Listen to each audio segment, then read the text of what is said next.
Acho que seria uma ideia, uma prevenção melhor do que a gente pôr direto em contato com aquele pano que não sei se poderia estar ou não contaminado.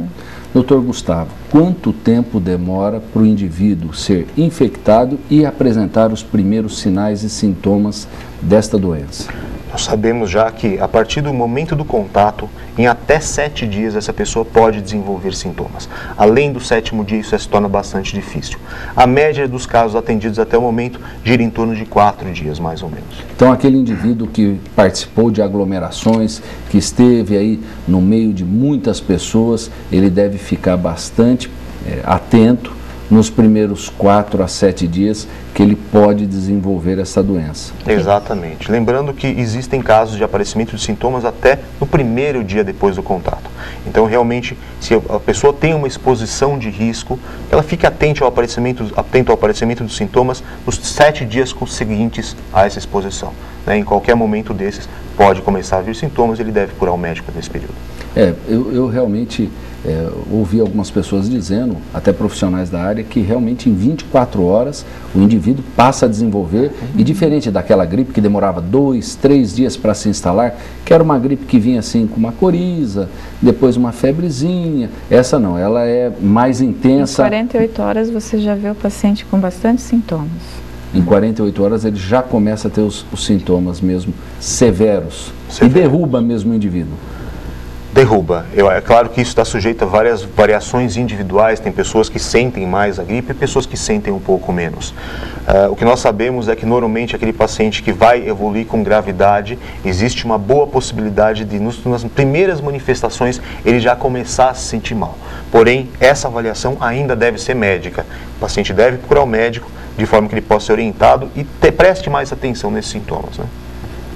No próximo bloco, nós continuaremos falando sobre a gripe suína. Se você ainda não participou, entre aí no nosso site, deixe sua pergunta para o Pergunte ao Doutor. Ainda dá tempo de participar. Então, se prepara, não saia daí, que no segundo bloco nós responderemos várias perguntas encaminhadas pelos internautas. É um instante só.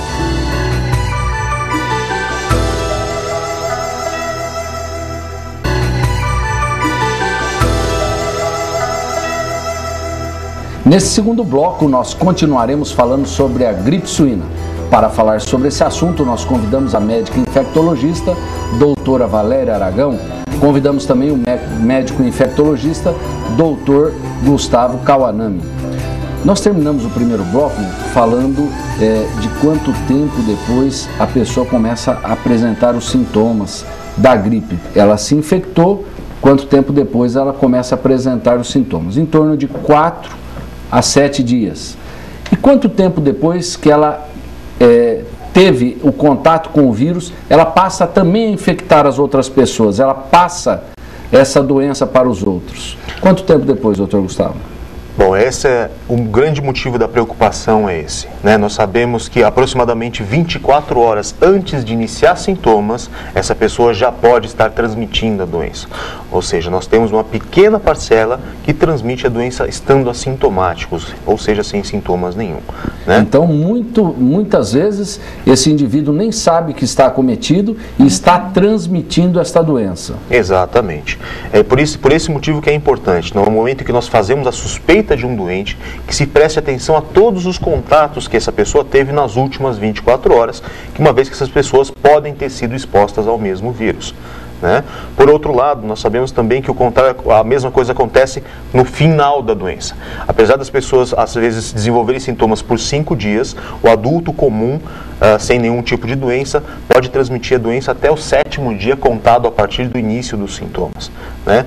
Para a criança, esse prazo se estende ainda mais, chegando a 14 dias. Né? E algumas pessoas que têm algumas doenças imunossupressoras, entre elas AIDS, o paciente que tem câncer, aquele que toma corticóide por um tempo prolongado, essa pessoa pode permanecer transmitindo a doença por semanas até.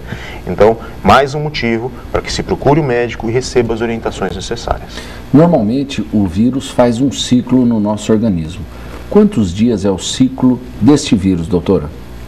Então, o ciclo viral, ele já começa às 24 horas antes dele ter infectado essa pessoa, Então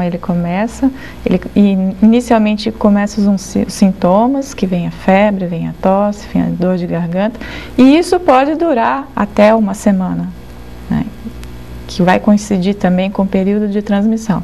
A viremia, que seria a alta taxa de replicação viral, geralmente se faz nas primeiras 48 horas, 72 horas, que é o momento ideal para você usar o antiviral, né? Você tentar diminuir a replicação viral, porque aí você encurta o tempo da doença. Então, o que a senhora está querendo dizer é que nas primeiras 48 horas, se o indivíduo usar o medicamento, o sucesso do tratamento é melhor, é isso? Isso. A efetividade do antiviral é melhor. Antes das 48 horas tem que iniciar? Naquele período de 48 horas, 72 horas, né? É o ideal para iniciar. Isso. Quando tratar essas pessoas, doutor? As pessoas são tratadas agora conforme as regras do Ministério. O Ministério diz que nós devemos tratar, então, aquele paciente que tenha síndrome gripal, a febre, dor de garganta ou tosse, e que tenha alguma outra doença que leve ela a um risco maior de desenvolver sintomas graves. Então, entre elas, o imunossuprimido, a gestante, né, o idoso em casa de asilo, o diabético, por exemplo, aquele que tem uma doença cardíaca grave, o insuficiente renal, aquele paciente cirrótico, esse paciente merece tratamento.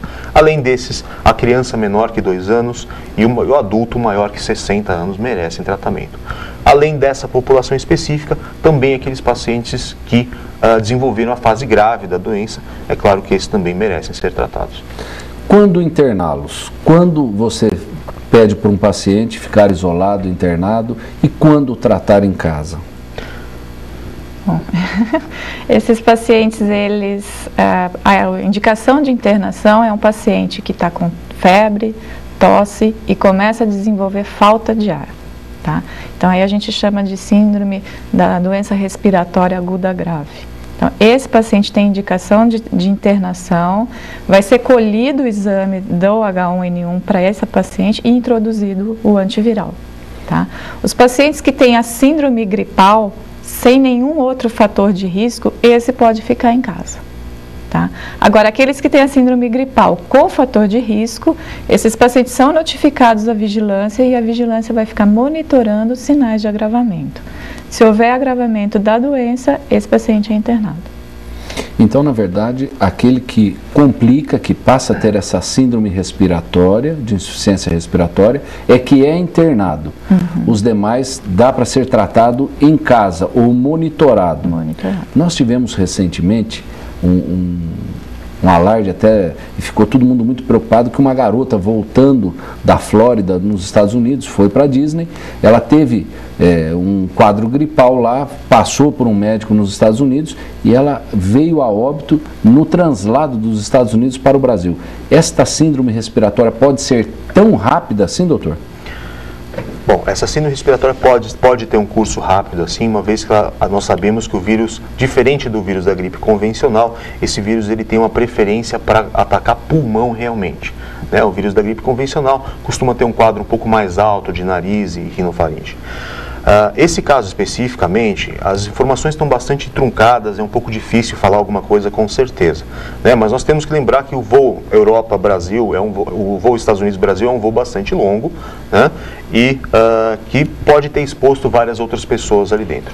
Mas falam que o fato de você estar dentro de um avião, ele tem filtro, que não tem problema, apesar de ter 200 pessoas no mesmo voo, 300 pessoas, dependendo do avião, o fato de ter o filtro não estaria transmitindo.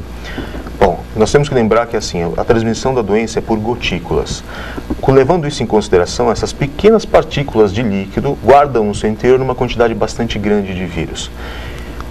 Entenda-se por isso que o vírus não está boiando no ar, ele não está em suspensão no ar, ele está nessas gotículas. Então, pessoas que tossem ali dentro emitem essas gotas diretamente sobre o ambiente. Não é uma questão de você estar dentro do voo, mas sim em contato com os diversos objetos ali dentro, dividindo o mesmo banheiro naquele espaço reduzido que é uma aeronave. Então, eu acho que, apesar de haver filtros e demais aparatos, ainda existe sim uma chance de contaminação dentro de qualquer ambiente fechado.